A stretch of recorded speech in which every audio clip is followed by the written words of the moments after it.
কিন্তু মেয়েটা কি পেল? আচ্ছা, চৈতন্য লীলা নাটকে ওই দৃশ্যটা করতে। আচ্ছা।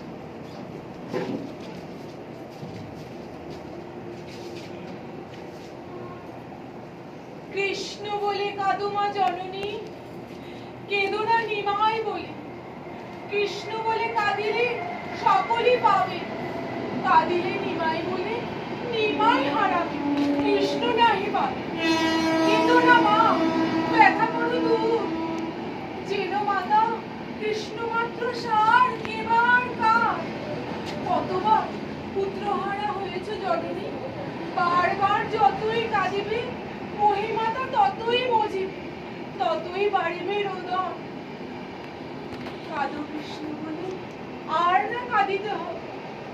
হরি মন মজায় লুকালে কোথাও। হচ্ছে না, হচ্ছে না, হচ্ছে না, কিচ্ছু হচ্ছে না, কিচ্ছু হচ্ছে না। আরে বাবা, শুধুমাত্র সংলাপ মুখস্থ করে বললে তো অভিনয় হয় না। অভিনয় মানে হচ্ছে অনন্ত জিজ্ঞাসা। জিজ্ঞেস করো কে নিমাই, কেন কৃষ্ণ বলে কাঁদিলে সকলে পাবে। ভাব কোথায়? সাত্বিক অভিনয় চাই, সাত্বিক অভিনয়। শুধুমাত্র সংলাপ মুখস্থ করে কৃষ্ণ কৃষ্ণ বলে, সেটা কি অভিনয়? ধ্যান করো, চরিত্রের ধ্যান করো। ধ্যানের আগে পান, চা পান করো সমবেত চাতাল গলদ।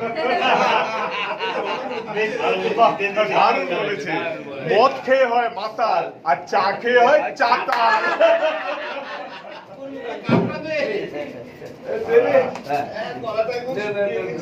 চা থাকলে এমনি দিয়ে দে, তাহলে খেলে। চা ঠান্ডা করো। আচ্ছা দাদা, আপনার ডায়লগ এটা তো। হ্যাঁ, আমি তো ভুলে গেলাম। আচ্ছা দাদা, একটা কথা বলবো, ঠিক আছে? আচ্ছা, আমরা এই সময় বিরোধীকে না না না না না না। তুমি তো গিরিশ ঘোষের পার্ট। ও, তুমি তো গিরিশ ঘোষের পাঠটা করছো, তাই তো? আই তুই বলো। তা গিরিশ ঘোষ তুই বলে দে। না না, তুই বলে দে, তাহলে ভালো হবে। আমার গুলো সব বলে দে, তাহলে আমি সাজাতে মনটাকে সাজাতে। আচ্ছা দাদা, এই তুমি তো গিরিশ ঘোষের পার্টটা করছো। এই তো গিরিশ